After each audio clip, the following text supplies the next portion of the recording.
And then about, I think it was 1 o'clock, 2 o'clock in the morning, we heard lions roar. Wow. So myself and the Bushmen, we both opened up our tents. We're like, let's go.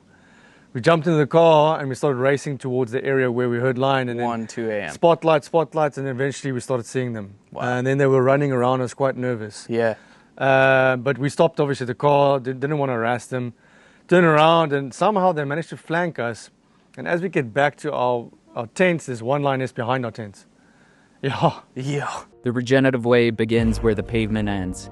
I'm Ryan Snosky, bringing forward conversations with researchers, conservationists, educators, guides, and knowledge keepers from around the world to help us reconnect with land. These are stories born in the field, raw, unpolished, and shaped by the landscapes that hold them. Together we explore what it means to come back into relationship with land, with food, with wild places that shape who we are.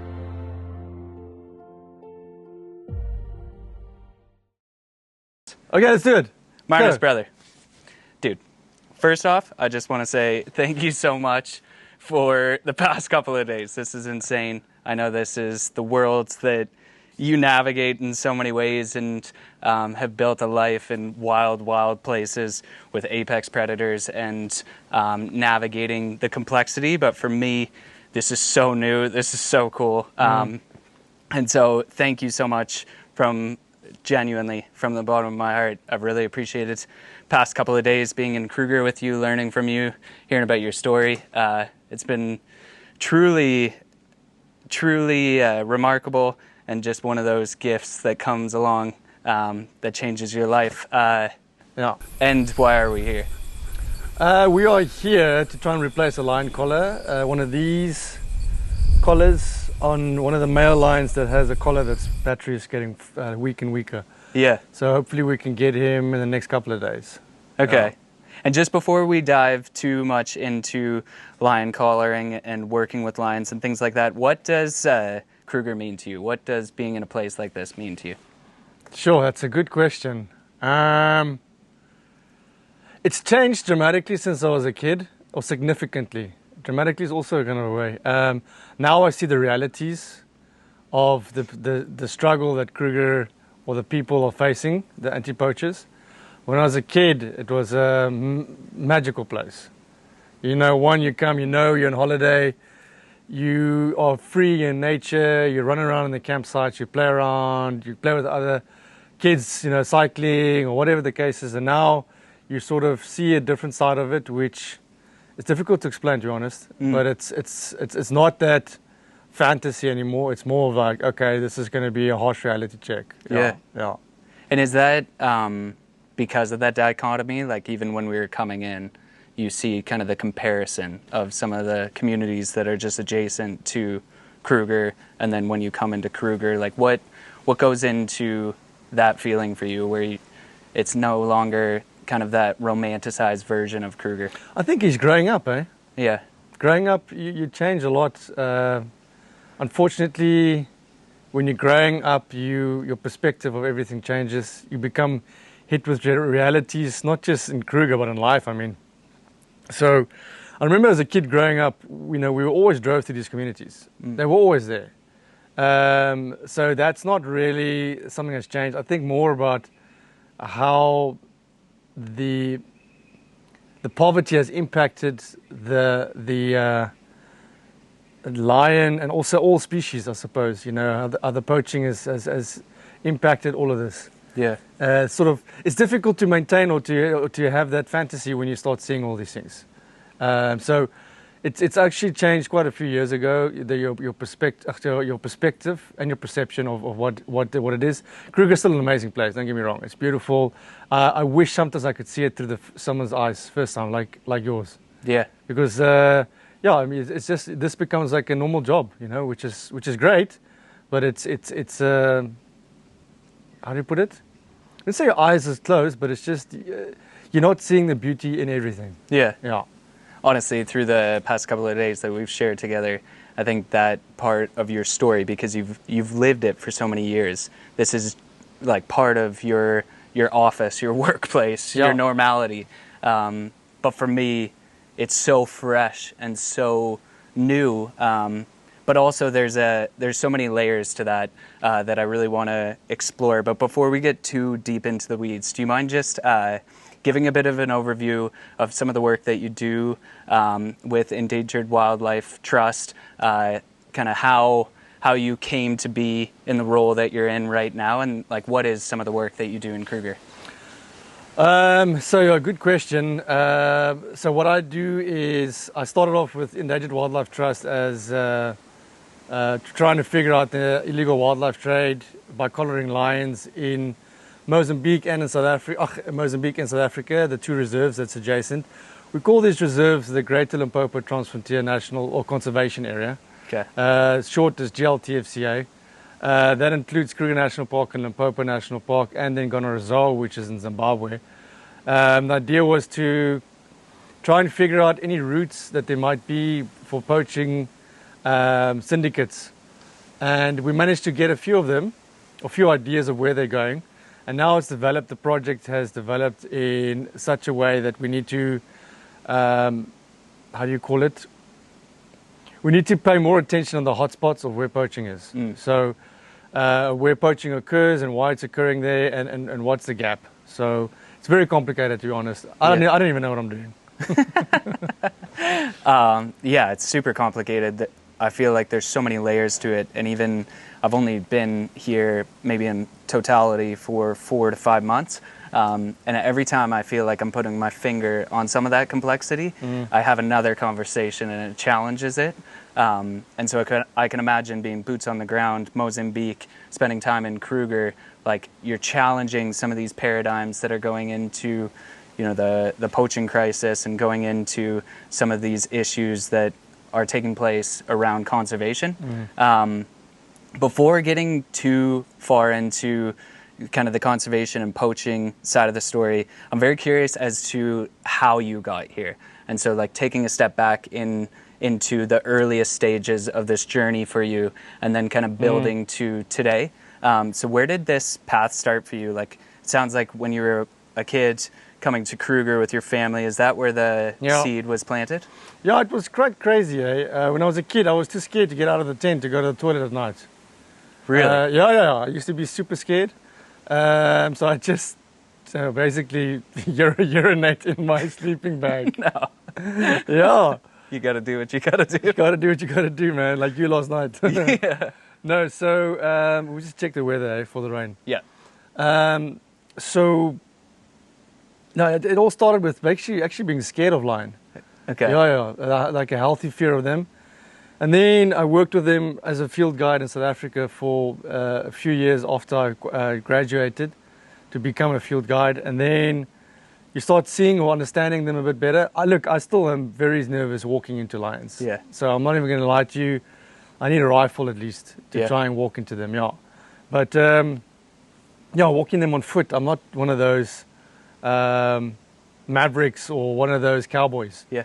I still have a healthy respect for lion. And then all of a sudden that developed into becoming more involved in lion research as a whole.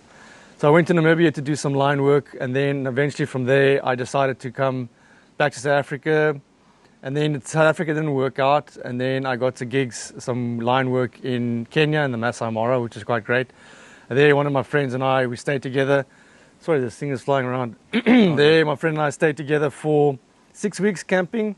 Both of us had each one of these small canvas, or small, not canvas, but one-man tents. And we stayed in them for 6 weeks. It was quite intense. And this is lion country. Yeah, big time lion country. Yeah. We've never had lion around us, eh? Really? Not once. Yeah, in 6 weeks, but we had a lot of hippos. Yeah. Hippos would get so close to our tent they would actually nudge the bar of the tent or the sides. Yeah. So that was very, very scary. Yeah. How old were you when you were doing this? I want to say my early 30s maybe. Okay. Yeah, maybe 30, 31. Wow. Yeah, I think so. And then we got a lot of work done there. It was quite nice. And then that kind of built up to resigning at my job that I was in South Africa and starting my own NGO. Yeah. And that was quite nice, but it's a lot of work, eh? Yeah. You have to raise your own funds. You have to do the research yourself. You have to try and do the analysis, even though science is very very much my weak spot. I'm not scientifically that strong. I'm more practical. Yeah. And then that led to opportunities in Botswana and Namibia, working there. And what was the NGO? NGO was it was the worst name ever. It's called Walking for Lions, not with lions. Yeah. So the idea is because everybody wants to walk with a lion, and the breeding industry and the walking with lions, hand-raised lions is not helping the lion population whatsoever. It's actually making it like a negative reaction towards lion population. They're breeding lions faster than anything else in captivity, just so they can have volunteers play with lions. And these lions eventually end up being shot anyways. We call it can hunting, where you have a fenced-off place, and then the lion is being put inside there, and you have hunters to come and shoot them. So that's not benefiting lion conservation at all. Yeah. What was the point of my story? Just talking. Oh, so the name Walking for Lions came from, I wanted to show people that you have to walk a long line or long path with lions, and it's been difficult. So basically that took me to trying to lead by example. So I walked from Namibia to Botswana on the main roads. We had a lot of people walking with us, volunteers, we had government officials walking with us. So over a 2-week time period, people rotated with me. That was quite nice, and that led to work in Botswana. Yeah. Counting lions again in a couple of proper game reserves. And then I decided to cycle through Africa to raise funds, and that didn't work that well. Because all the funds we raised was to start the cycle, and then eventually we ran out of funds as well. Yeah. But at the same time, I got malaria. So it was like perfect timing, if you want to call it like that. Yeah. But we reached from Botswana. I managed to get to Tanzania, which is a great experience. Yeah. But then you start seeing the real conservation issues, the poverty, mass human population densities, and then you realize that there's very few hope for lions outside of national parks. Yeah. And those that are in national park or outside, they're normally living on hunting concessions, or they're living in community-owned concessions, but then also they encounter cattle and livestock. So that led me to doing a human-wildlife conflict project, which I was helping farmers with livestock. Eventually, after that, I did a 3-year stint on that, which is great. And then I decided on my contract, I didn't extend it in Botswana. And then I went to Namibia to start working there with the local Bushmen. So there's only San community still remaining. Do you mind just expanding upon that? Because a lot of people don't actually know the Khoi or the San. Okay, the Khoi San is San folks that moved many years ago down towards the coast side. Or no, so not moved, they were at the coast. As far as I know, my knowledge is not great there. But the San, S-A-N, these folks, they believe that all human people extend from them. I've heard this before. Yeah, which is crazy to think. When we worked at Rawberg Nature Reserve in the Western Cape, there's some artifacts that go back 160,000 years. Wow. From the Khoi. Yeah, that's insane. Hey? Yeah, that's insane. Yeah. So I mean, these people are at the moment. Well, historically they were used in the war. South Africa fighting on the border against the Angolans or the Mozambicans and stuff. So they were used as trackers and so forth, and they were paid with various ways. Some of them cigarettes, some of them tobacco, alcohol, and that's also influenced their population and their culture significantly now. So you still get the true old school trackers, but they're young guys. But not a lot of them follow in their footsteps. Most of the younger people, they want to go to towns and cities and they want to make a living there. Yeah. One thing I would love to speak to you about around that is one thing that's come up in this conversation is traditional knowledge and this connection to the natural world and some of these things that humans have been capable of doing, like tracking and being able to be in direct relationship with the landscape around them. And I feel like your experience with the Bushmen gives you a unique perspective. Like, what are some of those pieces that stood out of just like a skill set that they are employing within a landscape and navigating it? Well, I mean, a lot of them, they they grew up, well, not a lot of them, they all grew up in the field, in the bush, and they've got knowledge passed on by their forefathers or their, not forefathers, sorry, their fathers and their grandfathers and so forth. So they know which plants to use to get water. They know which plants to use for antiseptic. They know which plants to use when you have a wound and you need to close it up, to make glue, everything. So one of the situations we had, we were busy hunting for porcupine, because that's also a delicacy for them, and we couldn't get any porcupine in the holes. So the guys were talking about where to go next, and so there's one guy was next to me, he was digging. It was this tiny little plant, like this size. And he was just digging, and I was looking at him, and then eventually this root became this huge, huge tuber. And then he took that out, and he cut it off from where it starts becoming big. And he cut it off with his knife, and then he put like leaves on the floor, and he cut it open, and you suck on that. And this basically is like water. Yeah. Nutritious, almost like a coconut. Yeah. And then I was watching him again, and he was closing the hole, and he replanted this into where he found it. And then I was curious, and I said to him, "Why are you doing this?" And he said to me, "That's for the future."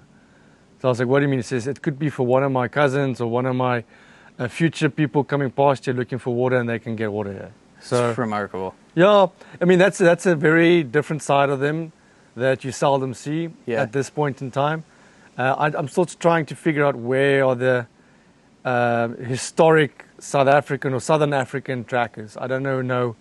They are still around, some of them, but yes, that's a skill that's going down very fast. Yeah. And it's a skill that it almost looks like magic, I think, for people that don't know how to track, and to be able to see somebody employ tracking skills and be able to interpret the language of the ground and the language of a landscape and be able to navigate it in real time and understand, when a track might have been made, the movement, if it was stalking something. Like, I've only had brief exposure into that, and it's remarkable, like, where some of these pieces, because correct me if I'm wrong, but you spent 2 years with the Bushmen? Yeah, 2 years. Yeah. And so what was the work with the Bushmen? What were you doing with them? We were trying to find lions as well. It's a very large landscape that historically had a lot of lion, but due to westernized agriculture, such as providing livestock to Bushmen that don't know how to herd, or they've never been practicing livestock husbandry methods, they started losing more and more lions due to lions predating on these animals. But it wasn't the Bushmen that killed them; it was other different tribes that came into the Bushman area. Okay. And they're a lot more dominant. The Bushmen are very submissive people. And we then eventually had to go start looking for if there's lions still in the area. Where are lions? And we never could really find a lot of lion. They are super skittish, and they're trying to avoid people by all costs the whole time. And we managed to, in 2 years, find 2 lions, or 2 different groups of lions. That's it. Wow.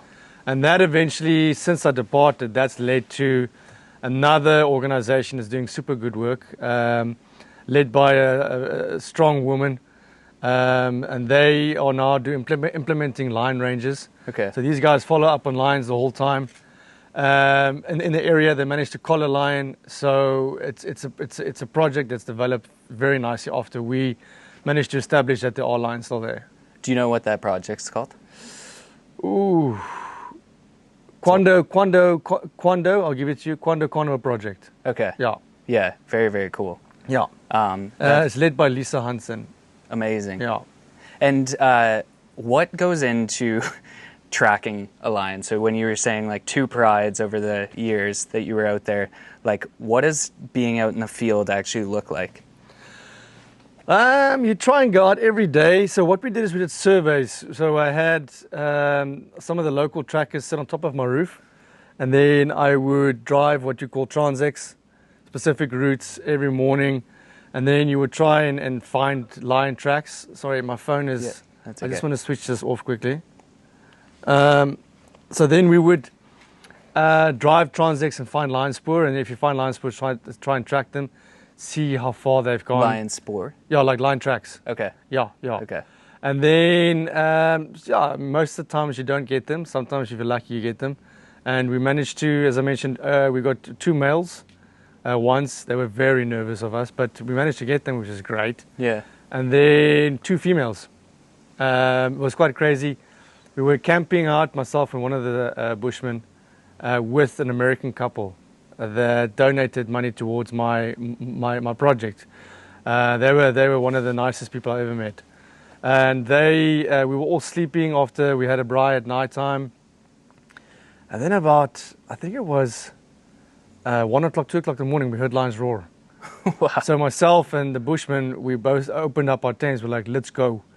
We jumped into the car and we started racing towards the area where we heard lion. And 1, 2 a.m. Spotlights, and eventually we started seeing them. Wow. And then they were running around us, quite nervous. Yeah. But we stopped, obviously, the car, didn't want to harass them. Turned around, and somehow they managed to flank us. And as we get back to our tents, there's one lioness behind our tents. Yeah. Yeah. So we didn't go sleep that night again. We were not scared, we were just so excited. Yeah. And then we just sat around the fire, had some coffee, and waited for the first sunrise to come up. Yeah. That was quite nice, yeah. I feel like it's a healthy humility. Like you should be alert in those moments, or that's how I felt last night when you see lions and you're that close to lions and they're wild and they're giving you a look, and there's just such a mutual respect. It's very similar to how I feel around a bear, where you just know there's a ferociousness that can come out, but there's also a charismatic piece that we got to experience yesterday or last night.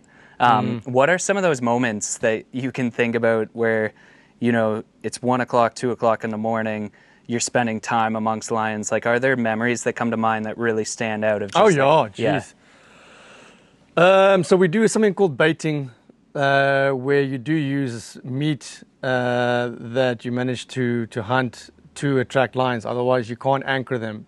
So you need to put meat out, and then the lions would start feeding on it. So you're anchoring them, you're keeping them in one place. If you just call them with a big speaker and you call them to come across, not physically say, come, come, come, you use a buffalo in distress. So if you use that call, the lions will rock up and they just miss. They walk straight past you sometimes. Okay. And then if you want to dart them, it's difficult. So one of my best stories I've ever had was I was working in Mozambique, and the lions are super tough to get there. Like, they are so skittish because of the large amount of human-wildlife conflict there and poaching of them. The lions don't trust people. And I remember we had bait in the riverbed, and then just outside of the riverbed, we had our campsite. And then we were trying to call, nothing happened. Eventually, I just gave up, and I had one of my students with me. And I left a piece of meat not far away. And I used the speaker to call the lions from my campsite. And I used the lioness call. So I used that twice, and I just switched off the speaker, went back to bed. And I think it was 3 o'clock in the morning, we had lions roaring right around us. No. Yeah, it was amazing. So we actually had them approach. Like, my tent was like, maybe, if I'm lucky, 6 foot away. What? From my tent, yeah. And then from the other student's tent, they were about 12, 13 foot away. Yeah. So they were walking around our camp, and then they went to the meat, they didn't touch it. Really? Yeah. So that was also very interesting. They didn't touch the meat, which indicates they might be used to humans. Dead meat is poisoning. You know, because poisoning is part of the poaching symbol, methods, sorry. So that was a cool thing. Another cool story I have, which sounds hardcore, and it's not supposed to. It's supposed to come from a learning experience. I was just me and one ranger. We were working together in Mozambique, and we heard that there's fresh evidence of lion. So we did a call up again with fresh meat, and then the lions didn't rock up, and I didn't want to use or leave the entire meat there. I wanted to take half of it with me, but I forgot at the back of my vehicle I had intestine trails following me, because normally you have to leave a scent for lions to follow to get to the kill. And I got back to our camp, and I was like, I saw this, and I just chucked it into the bush, you know, the intestines. And then I had half a piece of impala still on my bonnet of my vehicle, because I didn't know where else to put it. You know, you've got to try and keep it safe. And then I woke up, I think 3 or 4 hours later. There was a massive noise behind me, behind my head. It because my tent was on the floor and my front wheel was right behind my tent. Yeah. And then I heard this massive noise, and this lion is trying to take the kill off my vehicle. No. And the male ran away with it, and the female that was also seen, she was not able to get the food, and then she walked right next to us, and all I could hear was her breathing, and it's like, and right next to the tent. So eventually she moved off, and I waited, and then it was, I think, an hour later or something, the ranger woke up, and I heard him open up the tent, and he went to the toilet, and I was waiting to hear some noise. I don't know why I didn't call him. Yeah. I just thought I wanted to see if he's going to hear something, I think. And then he came back, and I said to him, "Did you hear the lions?" And he said to me, "No." I said to him, "You didn't hear them?" He said, "I thought I was dreaming." I said to him, "No, brother, we here." The next morning, we got up early, and we found the lion tracks. Oh, my gosh. Around camp. That was amazing. So there's a lot of those cool stories, but very lucky and very fortunate, and centers you a lot as to how things can go bad. Yeah. Yeah. 100%. So very lucky. Yeah.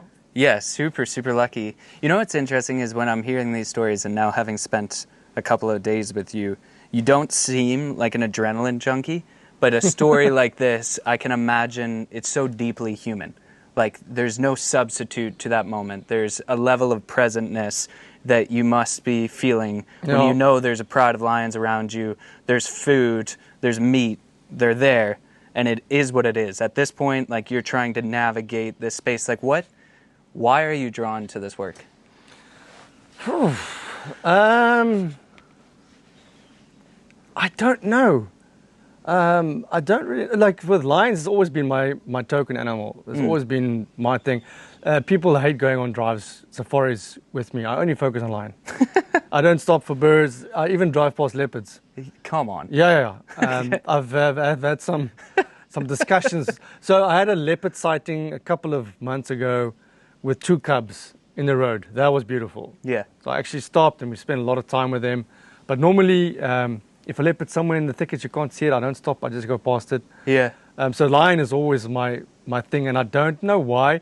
So I even thought, I'm busy playing around with a book at the moment regarding how lions are utilized by different kinds of people, which is interesting for me because everybody's using a lion, or a majority of people either use a lion as like an omen, a mystical, from African cultures, how they see lions, how they become a lion when they pass away, to hunters, how they see lion, to people that walk with lions, to researchers. So a lot of times, people have this perception of you work with lions and you're some hardcore dude like you had. And that's a wrong perception because you don't want to shift the focus of lions into the person. You want to keep the focus on the lions. And I think that's where I try and keep things, or try, and deflect. Like a lot of times you're like, "Oh man, you've got such a great job." I'm like, "Yeah, but it's always about the lions." Yeah. So why do I love them? I think it's because I still fear a lot of them. I fear them. Yeah. But it's healthy fear. It's not like, it's like, you respect them. Yeah. And there's nothing like a lion call. Yeah. You heard them last night. Yeah. There's nothing more powerful than that. Honestly. So, very cool. Yeah, there is absolutely nothing. Last night, you were about to, open up the animal, and hearing that sound of a lion, I'll never forget that to the day I die. And it reverberates through your being, and I can only imagine actually being camped amongst them, knowing that they're around your tent. And have you had those moments where you're like a male, because it's not always a roar, eh? Like, what is that sound? That, roar? No, that's a roar. That is a roar. Yeah. Okay. So that's super powerful when they do that, eh? Yeah. So that's a roar. The other things they can do is growl and stuff like that. But for them to communicate is a roar. And we're actually going to start looking into something called bioacoustics. Okay. We want to try, it basically is devices that picks up lion audio. And through the lion audio, each lion has a different kind of call. Now, to us humans, it sounds exactly the same. But to lions, they can hear, oh, that's Susan, that's Samantha, that's Peter. Right? Yeah. Okay. So we just need to try and get more concrete data on that, but yeah, it's pretty powerful stuff. Yeah. Yeah. Yeah, let's explore that a little bit, because it is interesting even thinking about, lions being in a pride, or even the lions that, we were calling in yesterday. You've had a relationship with these lions for quite some years. Like, what are some of the unique traits that you see in lion behavior, and how does it, form into a pride behavior? Like, do prides on average interact with an ecosystem similar, or could you notice behavior with a specific pride that's dramatically different than another pride that's close by? Yeah, no, look, so you have your pride structures differ from the areas you find them, and also the countries. So in areas where you have a lot of conflict with humans, you don't have big prides. You've got small groupings because they don't want to be detected. Okay. And then you have got in areas where they are safely protected, they can expand a bit bigger or larger. And also it depends on the vegetation, because vegetation will determine the prey availability.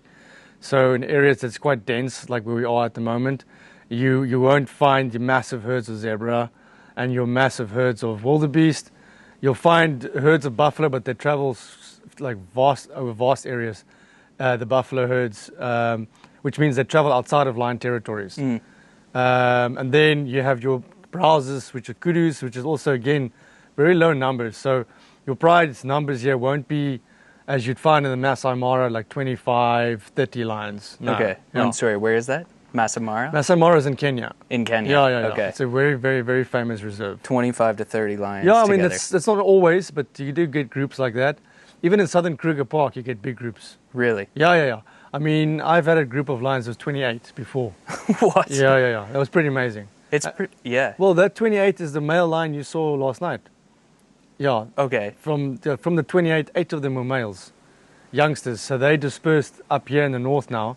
So that grouping is now declined potentially by, well, we know for a fact by 8, but I don't know if they've declined or increased because they've had cubs. Yeah. So there could be more cubs now. This is cub season, it's rainy season. Yeah. So we'll only find out by August, September. Okay. When they start coming closer to water, yeah. Yeah. I definitely want to get into why lions are declining, but just before we do, because I want to stay on this point of, like, one thing that I had a conversation with somebody who's a polar bear guide from Canada, and she was talking about how each polar bear, you start to get to know the intricacies and, like, the personality of that polar bear. And so to fear every single, like, an umbrella of polar bear is not right. For any researcher, they understand that there's certain ones that would be more prone to aggression. There's certain ones that are a bit more docile. Like, are some of those characteristics pieces that you've seen through your time in Botswana, Mozambique, South Africa, like, how does that behavior change in all these different landscapes? Sure, that's a good question. So Botswana, some of the areas there is quite swamp. Okay. So the lions, they physically change as well because they've got to cross through rivers a lot more.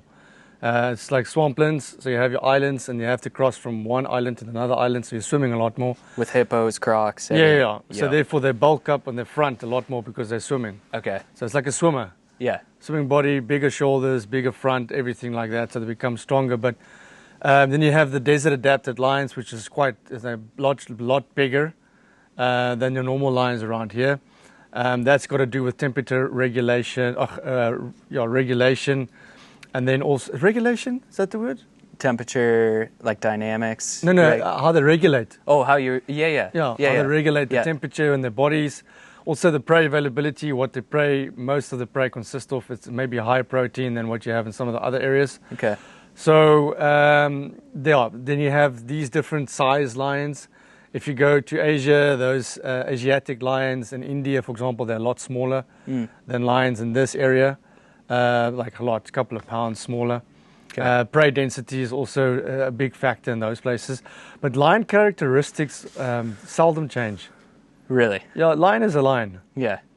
So once you know the basics around a lion, like how to read the eyes, how to read the body behavior, the tail wagging, the snarling, for example, the going with the head down, for example, or the playfulness, it's all the same. Yeah. You do get sometimes your maverick individual.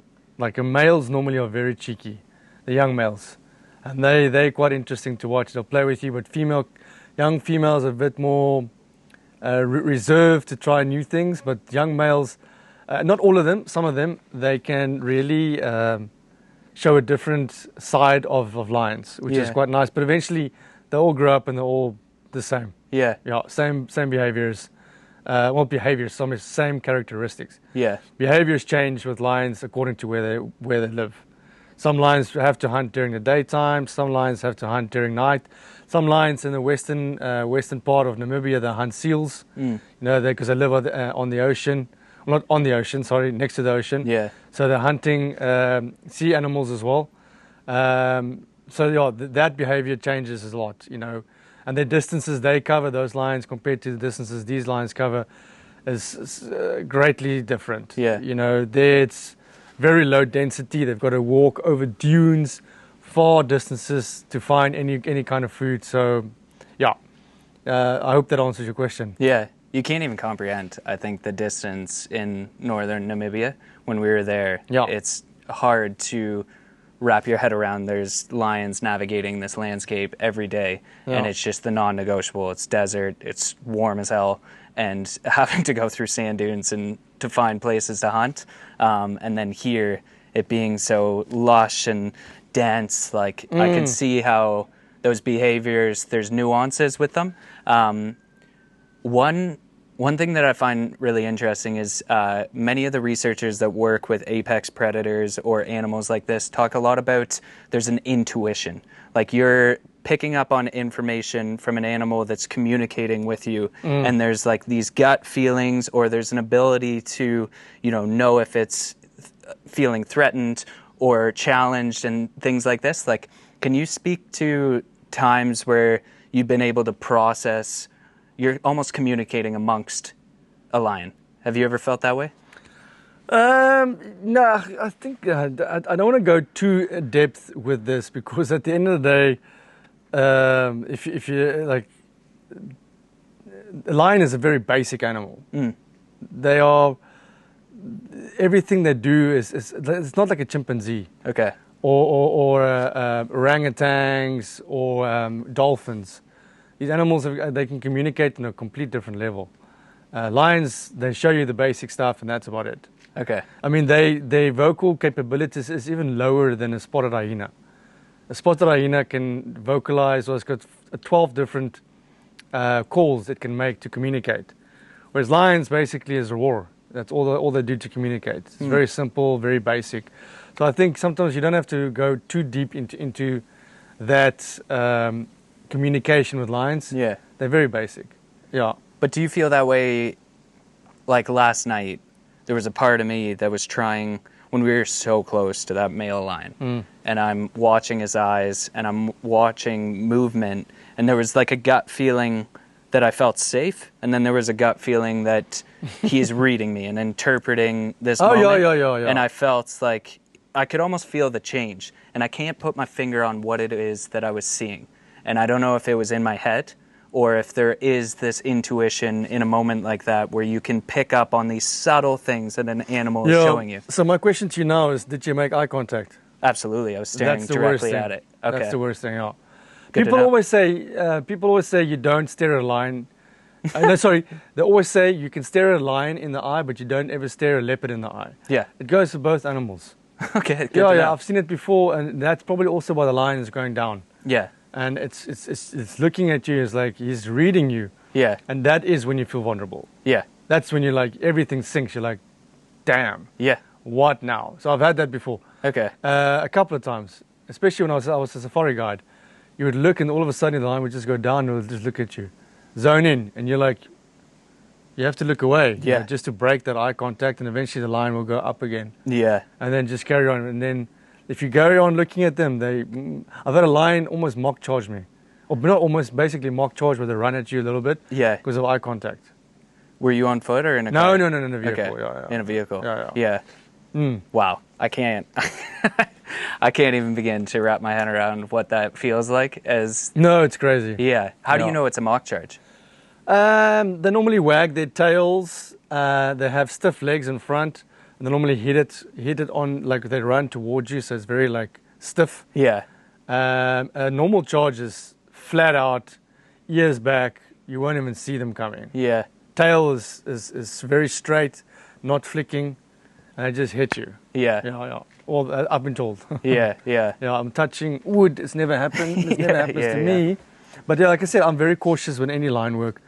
There's no time for showing off with lions. No time, especially when you're trying to read the situation.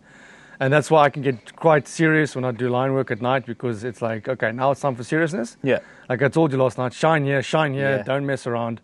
You know, this is quite important, because if you make a mistake there, you're in trouble.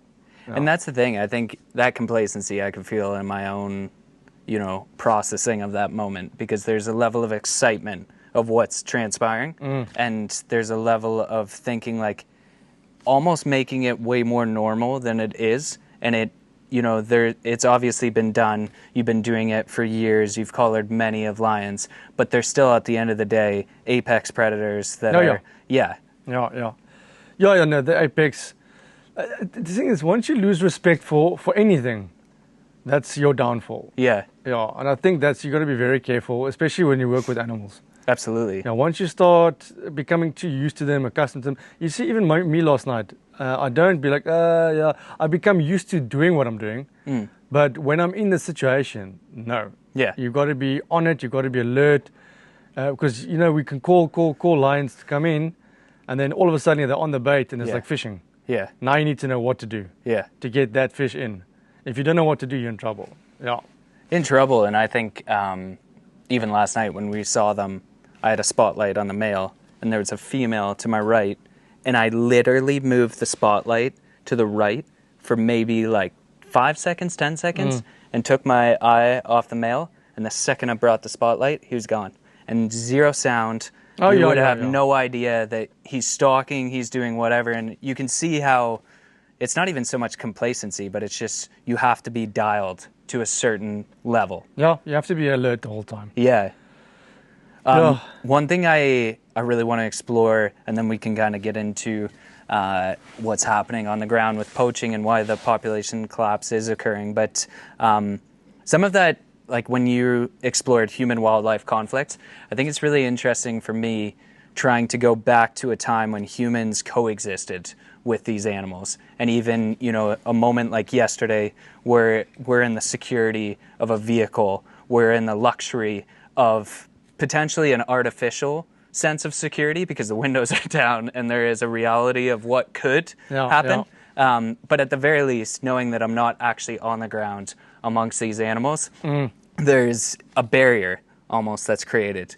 But all around the world, there were times when humans coexisted with animals like this.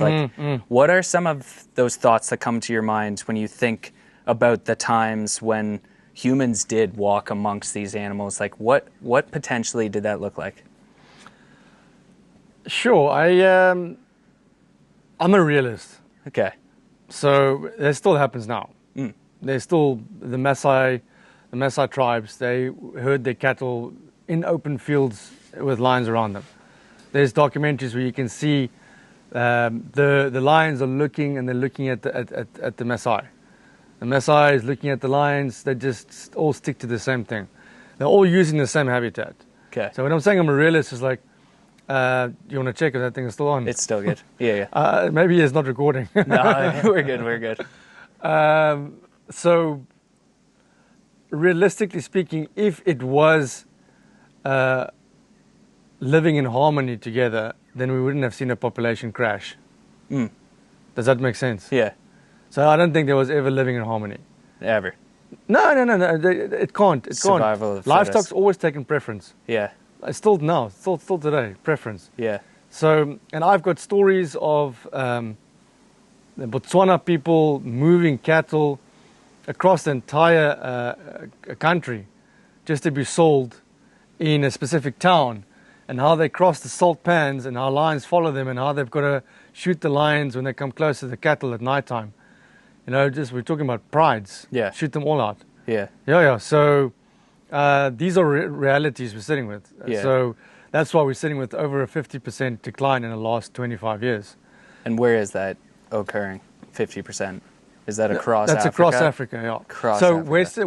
West Africa, the lions are officially on CITES endangered species. Wow. Yeah, there's less than 200 of them. I think 200 or 300 adults. My gosh. And then in Southern Africa or rest of Africa, they're listed as vulnerable. Yeah. So vulnerable, the next step is endangered, the next step is extinct. Yeah. Yeah.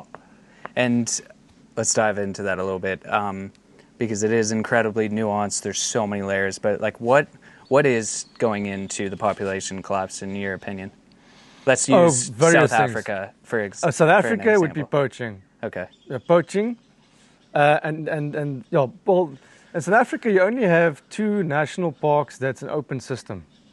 You have the Kalahari National Park, which is next to Namibia, and then you have this Kruger National Park, which is where we're sitting right now. Kruger National Park opens up; it's free roaming into Limpopo National Park, which is in Mozambique, and Mozambique doesn't have any fences on the boundaries. So the lions can move in there, and eventually they'll encounter livestock. That's humans. Humans will not eat their own livestock. They would rather go and hunt bushmeat.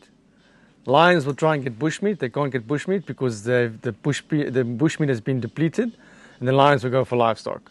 I see. So you have this overflow the whole time. Yeah. And that's been going on for years. I mean, historically speaking, they used to, cull hundreds and hundreds of elephants.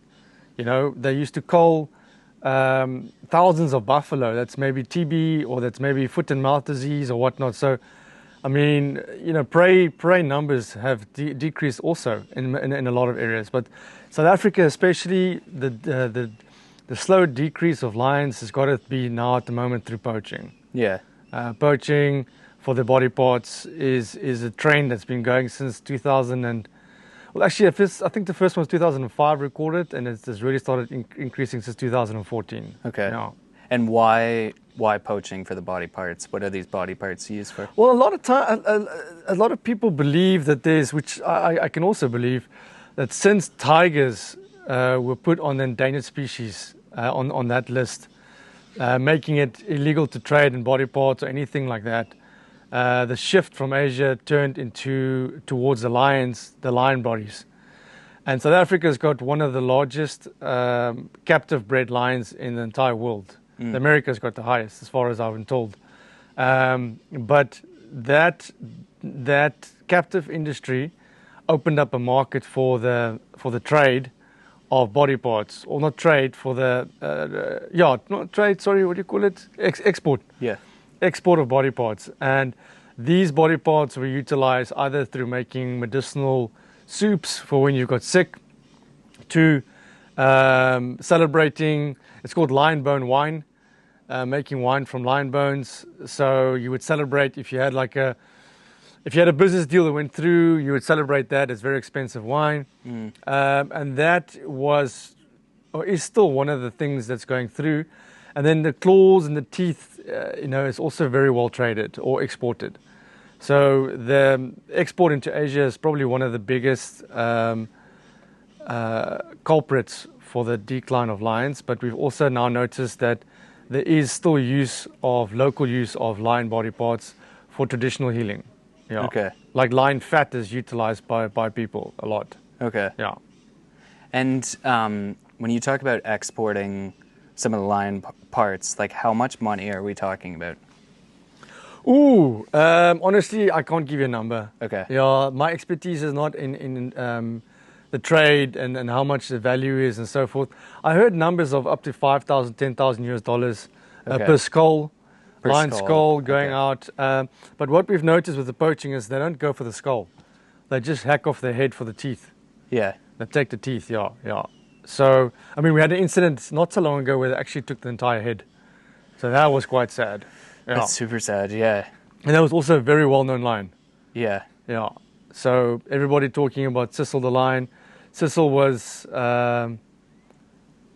badly hunted. I don't know if you ever heard of Sissel. Yeah. Yeah. The dentist. It was badly hunted. I've heard numerous stories regarding Sissel. It was a outcast male. People were like, no, it was a dominant male. I don't really know, but Sissel was a pin drop in what's actually going on. Yeah. And it's quite sad that one lion got so much attention and millions of dollars of donation going towards this lion. Meanwhile, you're looking at 65% decline of lions in the Southern Africa or South Africa and Mozambique in the last 15 years. Yeah. 65% decline and in specific areas, not the entire region, but specific areas. Yeah. It's so complex and it's so nuanced, but when you hear a number like that, clearly something needs to be done. Clearly something needs to change. There needs to be new policies in place to try and mitigate these measures. Like, where in your line of work and your way of framing up what's taking place, like, where do you see the most support needed internationally or on the ground? It's difficult because you have such a high poverty.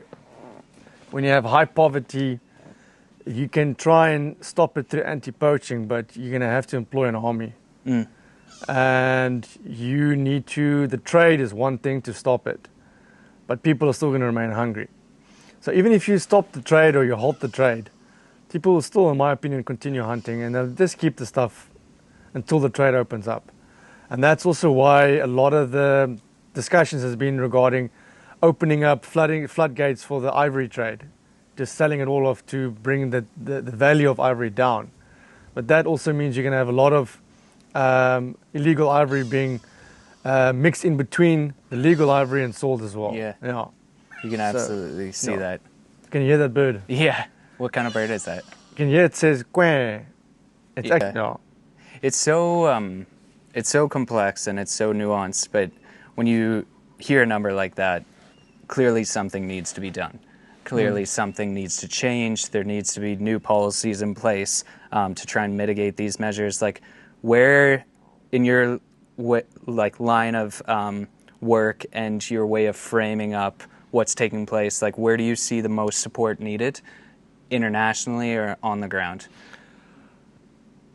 It's difficult because you have such a high poverty.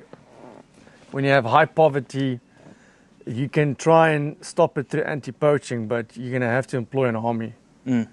And you need to, the trade is one thing to stop it, but people are still going to remain hungry. So even if you stop the trade or you halt the trade, people will still, in my opinion, continue hunting, and they'll just keep the stuff until the trade opens up. And that's also why a lot of the discussions has been regarding opening up floodgates for the ivory trade, just selling it all off to bring the value of ivory down. But that also means you're going to have a lot of illegal ivory being mixed in between the legal ivory and sold as well. Yeah. Yeah. You can absolutely see that. Can you hear that bird? Yeah. What kind of bird is that? Can you hear it says quack? Actually, it's known as the go-away bird. So it goes, go away. Okay. Yeah, so the reason why it's called the go-away is this thing is giving us, or he's showing all the other birds that there's something going on here. Okay. So historically, this bird is known for the worst bird ever for hunting. So when this bird either sees you or sees a sparkle of your barrel from the sun, it'll give this call and it'll alert all the animals that there's something going on here, so they'll be on high alert. Yeah. So this way it's called the grey go-away bird. That's hilarious. Yeah. So it just hijacks the hunt and gives And away it your even location. it even does it for lion. No way. Yeah. And wildlife, I'm assuming, knows that call. Yeah, And- once they hear it, they know they're done. Yeah. I'm curious if it's saying that because it looks like it's about to run. It's or raining rain, that side, sorry. eh? It's already raining. It is raining on that side. Oh, Yeah. it is. So this is going to be interesting because of tonight's work. Yeah. Yeah. Yeah. Quick before, I guess, the rain comes in, what are we doing tonight? What's the plan? The plan is to go out and call lions in again to see if they're going to come. However, with this rain, I don't know. Maybe we'll bring a chopper in tomorrow morning. Okay. It's going to be very difficult to know. I wasn't expecting this weather, but luckily it's still early. I think it's just like almost 2 o'clock. Yeah. So I think we should be okay. Shame we have a vet driving very far. Yeah. So he's driving all the way up and he's probably shaking his head right now. Yeah. Yeah. So we'll see. Yeah, we'll see for sure. Just on that note, like, being here, it's been eye-opening to see you know, there's lions that need to be collared, how, you know, something like this comes together and all the different moving pieces. So you said a vet's driving up very far. Like, what are all the pieces that need to take place for a lion to get a collar on? Well, you need to find the lion, then you need to call the lion in. So you need also meat to be provided. You need to have rangers available to be your safety support. You need the veterinarian to come in. You need the collar to be available, which is very expensive. And you need to have your researchers available. So it's a very costly experience, or not experience. Endeavor. Yeah, exactly, just to get things going. Yeah. And then, like, most times you're not successful, or a lot of times you're not. Yeah. Which is, it's a big hit to the throat if you can't succeed. Yeah. I can definitely imagine. Hopefully we succeed tonight. And just quickly, what is the role of a collaring exercise like this? Like, why is it to the benefit of conservation? Well, it used to be for research. Yeah. Now it's more about conserving the species. So following up where they're moving to, what's wrong, where are they going towards, if they're going to known poaching hotspots, are they going to interfere, the rangers, are they going to go and have a look there in advance? You know, are they going to patrol there better? So now it's using the collars to protect them. It's not really to, well, we're still doing research on them, understanding how they're moving, why they're moving into specific areas, prey, going after prey and so forth. But now the main thing is just protect them. Okay. Yeah. Very, very cool. I have more questions, but I think we're going to get rained on. Marnus, man, I've so appreciated the past couple of days. Welcome. I so look forward to tonight. I so look forward to carrying this conversation on next time I'm here, and hopefully getting you to, you know, some of the places that I hold so dear to my heart. And I hope so. Yeah. And just, I do want to give a quick shout out to Endangered Wildlife Trust. So do you mind just framing up what is Endangered Wildlife Trust? How can people support it? What's some of the work that's being done? Good, man. Endangered Wildlife Trust is one of, if not the oldest NGOs established in South Africa. It's over 52 years old now, I think. Wow. Their focus has always been on endangered species. The main animals that started, which is our logo, is actually a cheetah. Because cheetahs are still endangered species, and the research was done there. And now we've expanded significantly into various species and we're discovering new species of rats, of lizards, of amphibians, which is insane. We've got a massive team, over 150 staff working more than what they're supposed to be doing. Yeah. Amazing people. And if you want to support them, you can basically get in touch with us. Either on the website, there's online donation links, or you can get hold of me, and then I can guide you into the right direction. But we're always looking for funding. Funding is crucial for us to move forward. And like I said, discovering new species and protecting species is costly. Yeah. That's not cheap. No. Yeah. I got to see that firsthand of just an endeavor like this. And exactly. All the different moving pieces. And it's work that absolutely needs to be done. 65% of lions are, you know, lost, and you said in the past 15 years? Yeah, in a specific area, yeah. It's so hard to fathom, and so the work that you guys do is absolutely vital. The sacrifice, like, I don't say that word lightly. Like, I've seen, you know, you and I rushed out. We had, you know, a pretty bad sleep being out in the fields, and, like, the thoughts of, you know, how many researchers and practitioners are doing this day in and day out to try and push back on what's taking place and ensure that hopefully future generations get to experience some of the incredible things that you've been able to experience in your life. Yeah, no, it's been amazing. It's been amazing, and it's now time to educate the younger generation. Yeah. They get them up and running. We should overlap much faster. Yeah. Like, I'm 42, one of my colleagues is 24, it should be much closer. Yeah. The next one should be at the age of 35. Yeah. Yeah. I love fast. It's going to be fast. Yeah, it's got to go faster. Yeah, 100%. I'd be remiss in not asking this question because I've asked everybody that I've sat down with. What's one habit or practice that really connects you to the natural world? Ooh, my faith. Yeah. It's very important. Yeah, and that sort of brings everything together. It puts everything into perspective of what is actually going on. And try not take life too serious. Because at the end of the day, we're all connected in somehow. From our ancestors to our future bodies and everything going into the planet, going into either going to where you want to believe and going to the souls, but it's always been very important. It's my center. Yeah. keeps me on the ground. That's an incredible answer. Marnus, thank you so much. Cool, buddy. Yeah, I really, really appreciate it. Anytime, man. Bring the whiskey. Thanks, buddy. Brother, Appreciate it, man. Thank you. Lovely. That was a good one.